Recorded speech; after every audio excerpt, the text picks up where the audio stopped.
తెలంగాణకు గంజాయి సరఫరా చేస్తున్న అంతర్రాష్ట్ర ముఠాలపై హైదరాబాద్ ఈగల్ ఫోర్స్ బృందం డేగ కన్నువేసింది. ఇందులో భాగంగా ఒడిశా అటవీ ప్రాంతంలో అర్ధరాత్రి వేళ ఓ సంచలన హైరిస్క్ ఆపరేషన్ నిర్వహించింది. బలిమెల నుంచి జైపూర్ వరకు దాదాపు 80 కిలోమీటర్ల మేర గంజాయి స్మగ్లర్ల బొలెరో వాహనాన్ని ఈగల్ ఫోర్స్ బృందం చేసి పట్టుకుంది.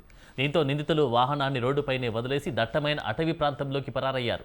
వెంటనే అప్రమత్తమైన ఫోర్స్ సిబ్బంది ఆ వాహనాన్ని నిశితంగా తనిఖీ చేయగా అందులో అక్రమంగా తరలిస్తున్న మొత్తం 500 కేజీల భారీ గంజాయి లభ్యమైంది.